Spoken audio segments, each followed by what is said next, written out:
Okay, so tonight we're going to look at the United States in World War I. A couple of things you should do. Make sure you're ready to take notes, have a notebook or something to write on, and I will tell you what's important to write down. So first we're going to look at the main causes of World War I. So, M for militarism, A for alliances, I imperialism, and N for nationalism. So you might want to write those down. Militarism, alliances, and imperialism, and nationalism. Those are the main causes of World War I. We're going to go through them one by one and see how they influenced the European countries to go to war. First, I want to look at imperialism. You're very familiar with that. Imperialism was the, expanding, gaining colonies, territories to claim as their own. And as this was happening, you know that we looked at Africa and we said Africa was all carved up. And British was afraid that Germany was going to expand into Africa.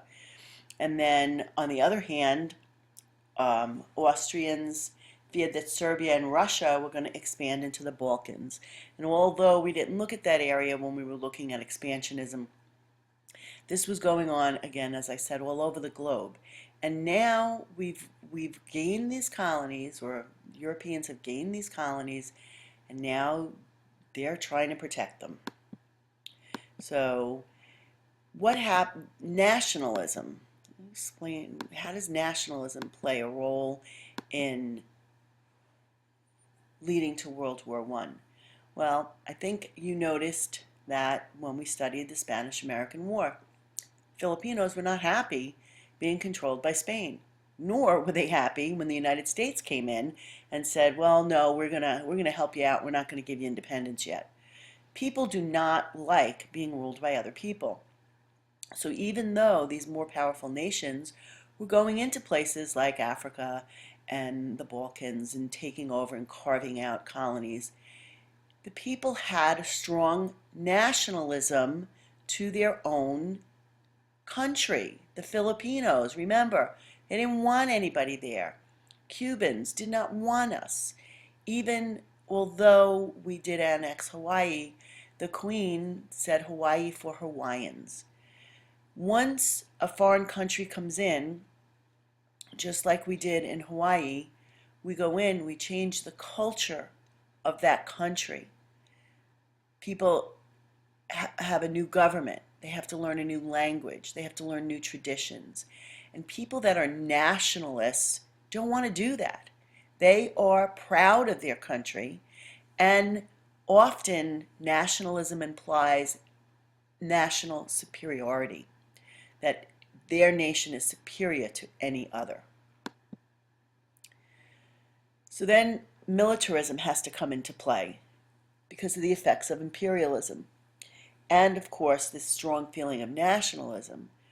Germany starts to compete with the UK to build battleships to protect their colonies.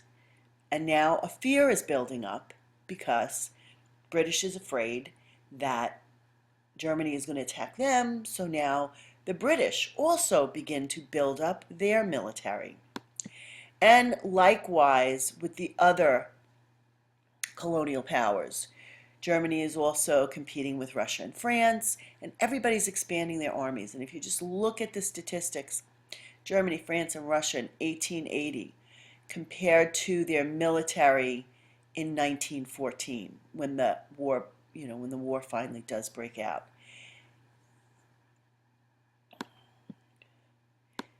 Then we have this system of alliances. And alliances is really just, I got your back. You're my friend, and I'm going to take care of you. If you have a friend and somebody's picking on your friend, you usually step in. You have something to say about it, and then their friend steps in and has something to say to you, and then after a while it just gets blown out of proportion. Well, that's pretty much what the system of alliances was back in 1914. This is probably what you should write in your notebook. An alliance is a close association of nations or other groups formed to advance the common interests or causes. And by 1914, there were two major systems of alliances that had been formed. Alliances made it more likely that a war would start. And once started, the alliances also made it more likely that it would spread. Okay, so who were the alliances? We had the Triple Alliance with the Central Powers, Germany, Italy, Austria-Hungary. Then we had the Triple Entente, or the Allied Powers. That would be Great Britain, France, and Russia. Italy is going to jump ship, though. So Italy doesn't stay with the Central Powers. So, question 1. If so many nations are connected through alliances in Europe at this time, what do you think will happen if there's a conflict between any two nations? Think about what I just told you. Write it down. So, how does it all begin? Well, we have to look at June 28, 1914. This is a pretty important date because, as I put it, the top blew off when Archduke Franz Ferdinand, heir to the crown of Austria-Hungary, and his wife were visiting Sarajevo. Although they had been warned where they were going was a dangerous region to visit, they didn't care, they went anyway. So around 11:30, while riding with their top down, an angry Bosnian, part of the Serbian terrorist group known as the Black Hand, that sought to reunite Bosnia with the independent nation of Serbia. So Bosnia had been taken over by Austria-Hungary. The Black Hand group were nationalists. They wanted their independence. They wanted to be reunited with Serbia. So what do? They shoot Franz Ferdinand and his wife. They die instantly. This was not a very good thing because this is how the system of alliances come into play. Okay, so we have Austria-Hungary declares war on Serbia. Why? Because they just killed the heir to the throne. Now, system of alliances. So, well, you declared war on Serbia, so Russia and France, allies with Serbia, declare war on Austria-Hungary. Okay, you want to declare war? Germany, also an ally of Austria-Hungary, declares war on Russia and France. All right, well, for the heck of it, Germany is also going to invade Belgium, who they've had a peace treaty with for 70 years. But that went out, up in smoke. Lastly, Great Britain jumps in and declares war on Germany. And by the way, most of these kings and rulers of these countries are related in some way. They're either related directly through blood. So I love this political cartoon because it really just kind of makes it so simple. Here's poor little Serbia getting beat up by Austria, so Russia steps in, and here comes Germany, then France, and back there looks like Great Britain. So it was a rather ridiculous chain of events that drove Europe into a war that lasted nearly 5 years and sent the major powers to the verge of economic ruin.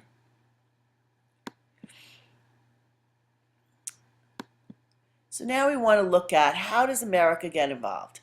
We got nothing to do with it, right? Well, you have to choose sides because the alliances begin to call nations to war, and each nation has to decide which side it's going to support or will it declare neutrality? So we have the Central Powers versus the Allied Powers. Central Powers, as we said, Austria-Hungary, Germany, Turkey, Bulgaria.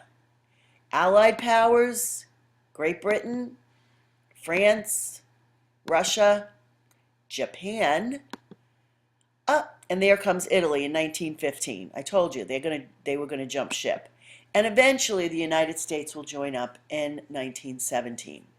But how did we get there? How did we get to join in 1917? I want you to just take a look at a little geography question for you. So take a look at the red, Central Powers, green, Allied Powers, and then you do have a couple of countries that did remain neutral throughout the war. Take a look at that and then answer this question. What do you notice about the location of the Axis powers in reference to the Allied powers? It actually plays a big role in the outcome of the war. Neutral but not impartial. So, President Wilson calls for the United States to be neutral. But Americans were unable to be neutral, and most Americans, in fact, did select a side to support. Propaganda was used by both the Allied and the Central Powers to influence public opinion. But the Allied propaganda was more effective because it convinced Americans that the Allies were fighting to defend more than politics, but civilization itself. Now, World War I is also a very, very deadly war because of a new type of combat. Remember, we just came out of the age of inventions. There's lots of new technologies that are being employed in this war. We have machine guns, poison gas, armored tanks, and much larger artillery. And then we have this thing that's known as trench warfare. And trench warfare we're going to be looking at is, as you see, it causes the Western Front to be at a stalemate. The front of two wars, you know, is where the two opposing sides meet, and that's pretty much where the battle takes place. Well, when it's a stalemate, that means that that front is not moving. And in fact, the entire war, the Western Front doesn't move but 40 miles one way or the other. Airplanes are used in this war. Hey, if you've ever heard stories of the Red Baron, that's this war he was involved in. And because of all of the new technologies, there's a lot of deaths. A lot of people die during World War I. But there's very little land gained. So here's trench warfare. You can see that these trenches are really quite nice. I'm thinking that it must be a rebuilt trench and maybe a museum or something, because this is really not what trenches were like. But maybe when they were new, they were well fortified, and this is where the men spent their time. So here's a cutout of what the trenches kind of were set up like. You can see starting on the right, there are large range artillery, cannons or guns or whatever they are, and they can shoot at any advancing enemy troops. Then you have a little space, and then you have your reserve trench, and this is where if you're at the front and you need to fall back, you would fall back to that reserve trench. In front of the reserve trench, you have concrete block house for your machine guns, and they would be all along this second line of trenches, which is also a support trench.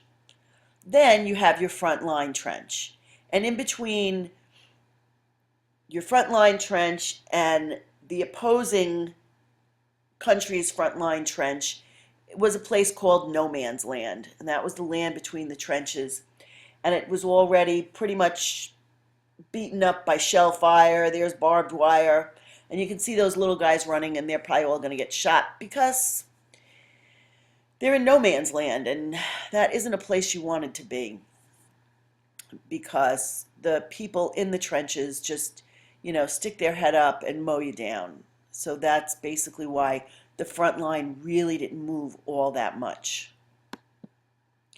This is really more portrayed of a trench. You can see they're pretty, not really all that clean. The men aren't in pristine uniforms because this is where they lived 24/7. And here are some of those secondary trenches. Imagine trying to maneuver sick, wounded, dying men because you had to bring them to the back of the trenches to get treatment. You wouldn't want to keep them up at the front lines. And of course, when it rained, the trenches filled and there was no getting dry. A lot of times men would just start digging new trenches just to try and get themselves dry. Oh, and I also should mention that the trenches were filled with rats. And as you can see, sometimes at the front lines, when there was nothing else to eat, because they couldn't get food to the front lines, they would just eat the rats. This is an excerpt from some stories from World War I trench veterans talking about the rats. And he says, there were rats as big as cats. Another soldier wrote, the rats were huge. They were so big they would eat a wounded man if he couldn't defend himself. These rats became very bold and would attempt to take food from the pockets of sleeping men. 2 or 3 rats would always be found on a dead body. They usually went for the eyes first and then burrowed their way right into the corpse. One soldier described finding a group of dead bodies while on patrol. I saw some rats running from under the dead man's greatcoats. Enormous rats, fat with human flesh. My heart pounded as we edged towards one of the bodies. His helmet rolled off. The man displayed a grimacing face, stripped of flesh, the skull bare, the eyes devoured, and from the yawning mouth leapt a rat. Ugh. Another result of living in the trenches was trench foot. After your feet were constantly wet, they begin to swell and rot.